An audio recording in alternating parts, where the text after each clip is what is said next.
I'm here with Mr. Don Holly of the Peace Corps. I am with Employer Relations here at Texas Women's University, and we have Mr. Don Holly here with the Peace Corps to explain to us about the Peace Corps initiative and their open internships and a little bit about the organization. And I will let him go ahead and introduce himself and a little bit about the organization. And this is our first spotlight session. Hello, Mr. Don Holly.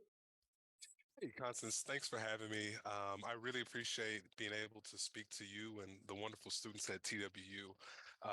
Like you said, I'm with the Peace Corps. I am the regional recruiter here, but before I was in this position, I was a Peace Corps volunteer myself. So I always tell people that I served in Jamaica and I didn't have the hair before I went, but I had a really good time, and I, much like most other people around the time of graduation, didn't know what to do. So I kind of was looking for something different, right? Something to kind of get out my shell. And of course, everybody likes to travel. I know the last time you and I spoke, Constance, you were planning on traveling, right?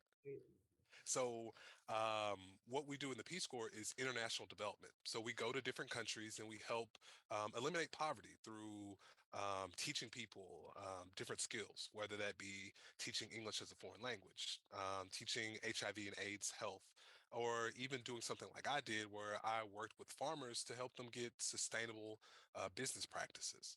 So those are some of the things that we do. And if you're interested, I always tell people to check us out and look at our website.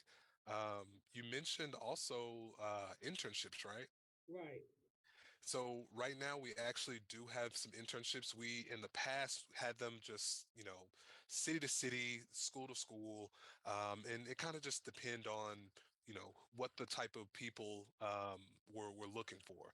Now we have a paid internship in Washington D.C., so we can send you out to the Capitol. You can start working with some of the people in politics and some of the people in the government buildings to really help you get your career on track and see if you really like what we do here at the Peace Corps.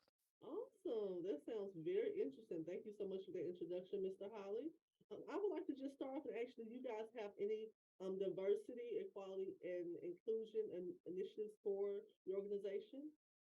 We do actually. So in the past, Peace Corps was seen more as something that was just for people who um, had money and were looking to kind of just take some time off, right? Like, as we know, sometimes as a first generation college student myself, you graduate and you're like, I need to get to the money. Yeah. Right. I can't necessarily go and just volunteer my time and take some time off and go to a different country and, start life up again somewhere else from scratch. Right. So what we do here in the Peace Corps, we try to, make it as equitable as possible to ensure that our numbers are an accurate representation of America abroad. So, for example, 30% of our volunteers identify as minorities. We try to make sure that, everybody's there, whether that include but not limit your things like your race, your age, your nationality, your, um, home of origin, things like that. So we try to make sure that we bring in as many diverse candidates as we can. And that's why I love to come to TWU. Right. And that's why I love recruiting here in the Dallas Fort Worth area, because I get to come home and I get to say, like, I know exactly where to find everybody at. Right. Now, getting it in their hands and making sure that they, eventually apply, that's a different story. But, you know, um, getting it into the minds, into the idea of people where, people like yourself can hear me talk and say, wait a minute, I might need to do this. It might not just be just for the students. They might find me in a Peace Corps country working someday. Right, exactly. You're totally on point with that, Mr. Holly. That is exactly what I'm thinking myself. Is this is a great opportunity, and I just want to get into another question. Can you tell us some demographics about the organization? Yeah, yeah. So we do have you know so many different people that apply towards the Peace Corps, but I can go ahead and share something real quick with you so you can see where we are and where we stand in our current form. Okay. So to be a Peace Corps volunteer, you have to be at least 18 and a U.S. citizen. Now, 95% of our volunteers have an undergraduate degree. So that's why we come to places like TWU to talk to the students. And most of the time, that's just to get those skills that we need to accurately share and transfer the knowledge over to somebody of a different country. About 3% of our volunteers are over the age of 50. The average age is around 27, but we get a lot of people who come in and they, think to go into the Peace Corps as a mid, career transition. Okay. Um, and like I mentioned just a moment ago, 34% of our volunteers identify as minorities. And although only 3% are over the age of 50, our volunteer age range between 20 and 86. Um, I knew a lady that served in Morocco, which is a northern African country that speaks Arabic. And she was 84 when she started serving within the Peace Corps. And could you imagine learning Arabic at 84? Wow. I know. That's But amazing. exactly. But one of the good things about Peace Corps service is that we do train our volunteers. So if you decide to go into the Peace Corps, there are plenty of benefits that actually come into play. So of course, one is just the fact that we pay for everything. So since we're the government, we're tax funder paid. We're able to pay for your flights, your housing, your rent, your utilities, your medical and dental costs, and then we also like teach you the language in the areas that you're supposed to be. Oh, that's a huge initiative. Huge. Yeah. Because most jobs, you don't get the opportunity to at least have your travel paid, but you pay my medical and my dental benefit as well as my housing and utility costs. That's pretty amazing. I know the students can definitely benefit from that opportunity. Exactly, exactly. And that's something that we look at as just a way to bring more equity into the work that we do Okay. because we recognize not everybody can, like I said earlier, just take some time off and go, gallivant around like a foreign country and, think like everything's good. While some of us have medical bills to attend to, right? We Right. have student loans to attend to. And one of the good things about us being the federal government, if you have a federal student loan, we can put it on hold. And in some cases, we actually cancel it. So I know you've heard of the public loan forgiveness program that Right. President Biden just recently put in. Well, we've had that for some years now. And basically, what you do is you spend some time within the Peace Corps and doing other federal services. And after a period of time, we forgive your student loans. That is really amazing. Yeah, Talk yeah, about for a sure. huge initiative, and that's a huge incentive. Exactly, exactly. Mm. And honestly, when it comes to us, we have a lot of initiatives. Our main mission is to promote world peace and friendship, but I always tell people like that's the mission, right? That's what you put on the building, but like what we really do is so much more important. The first of those three goals to fulfill that mission is really to help people in interested countries meet their need for trained individuals, whether Okay. that's teaching, English as a foreign language, or whether that's teaching about like microloans and finance in, South America. Um, and then our second and third goals are really cultural exchange. Um, you know, Ms. Simmons, I know this is your first year at TWU, right? Correct. Yes, sir. So when you got here, you had to kind of share a little bit about yourself and hopefully, have people share a little bit about themselves so that y'all could, come in and integrate, right? And start working together. Correct. So that's what we do with the Peace Corps. So we make sure that we go into countries and we go into places and, you're working and living right beside people every single day. And so, you get to share with them what America is like and they get to share with you what their culture is like. So for me, that was Jamaica, right? Sharing different things about, their culture or how they do this versus this. And, you know, that really helps build that connection so that you can do goal one even better. Man, that's pretty amazing. Especially the fact that your mission statement is basically lived out daily in the life of a person in the Peace Corps. I feel like that is huge. Just promoting the better understanding, like you said, of people in the parts of America, because it's literally just a helping hand, Yeah. being a support system for someone else other than yourself, an act of service. Yeah, exactly, Pretty exactly. An amazing. act of service, going to help people that you might not even know, might not even heard about. I have a friend that he decided to join the Peace Corps, and he went to a country, and when they told him like, "Hey, congratulations," he said, "I don't care where you put me, just send me somewhere." And they gave him the letter, and he said that he looked at it and he was like, "I've never heard of this country."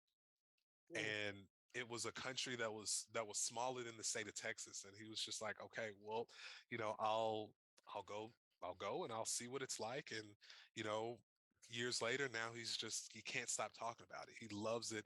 There's kids that are in his old village in South Africa that are named after him for helping them do health work in the area at their like local clinics and things like that. So you Wow. know that's of course an extreme, but there's so many different ways to go. And as you can see here, we have over 60 different countries around the world. And funny enough, at the bottom of um, let's get here. At the bottom of Africa, this is the country of South Africa, but this little dot where my laser pointer is at the bottom, that is Eswatini. And that's the country that my friend went to serve in. Wow. And yeah, he said, so it's a country within a country? It's like, yeah, it's a country within a country.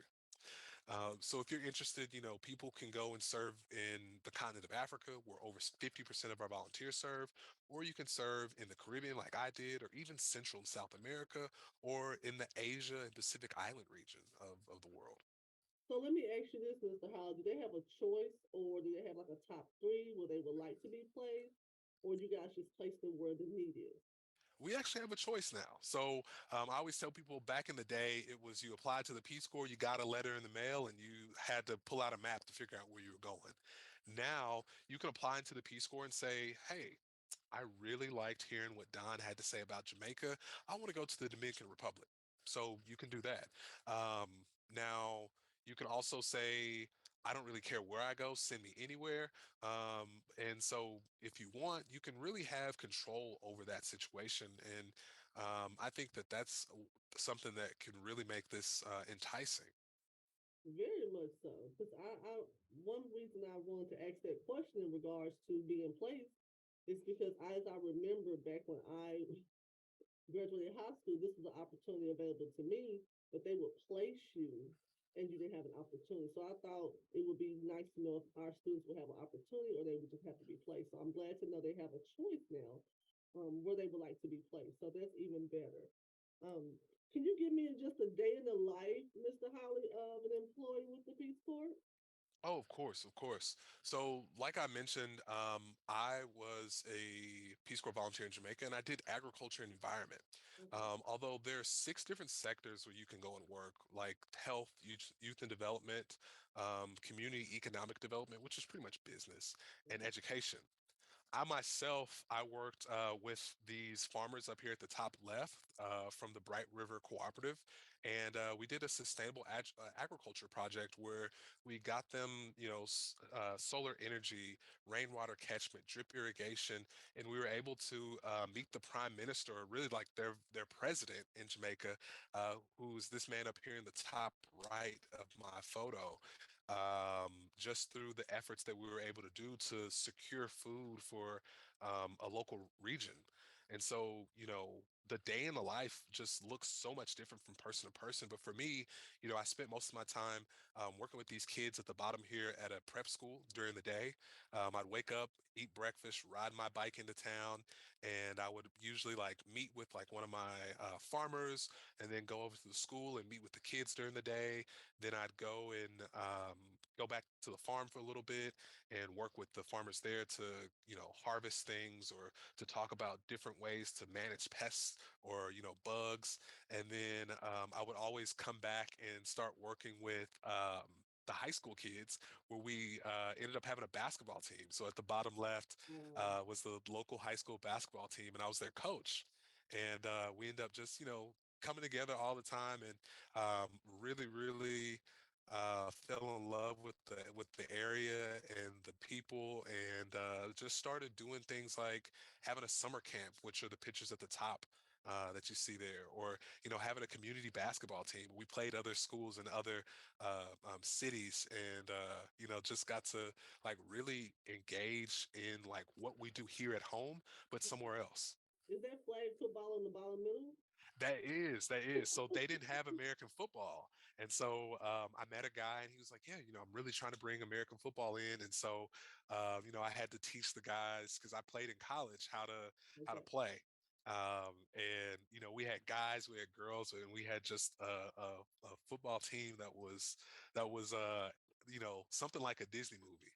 Man, that's pretty amazing. Like you have a wonderful experience.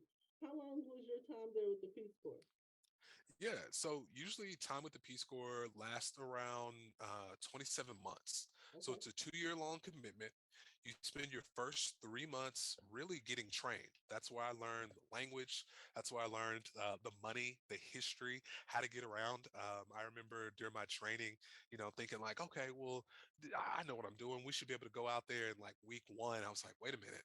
I never even considered like the fact that what if I live in a place that doesn't have a washer and a dryer? Like, what am I gonna do? Right.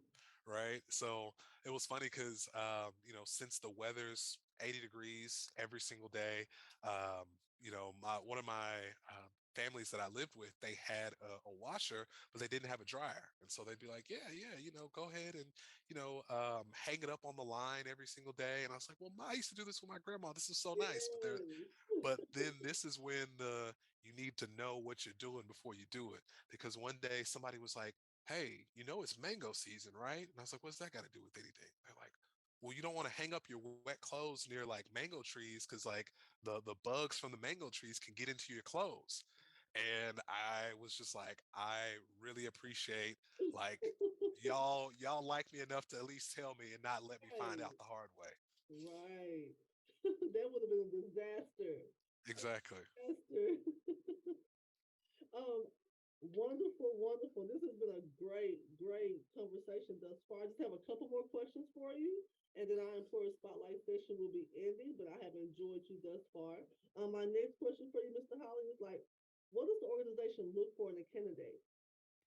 So Yeah. basically, how can they further prepare to apply for a position with the Peace Corps? Yeah. So um, a lot of people see the Peace Corps and see what we do and the admirable work that our volunteers engage in every single day and think like, I don't know if that is something I can do, right? Like not the fact that it's something that they want to do, because I think a lot of people want to do this. But sometimes people are like, man, I don't know. I always tell people, hey, if I can do it, you can do it. Mhm. I always tell people a joking because I went to school for agriculture that, I'm not a smart man. I went to school for cows and horses, but, I can at least know when to take advice from other people. And that's one of the things we look for, right? We look for people who are open. We look for people Right. who are willing to do different things, right? To go to different countries. It's not all, living in the African Sahara or it's not all living like in the bush or anything like that.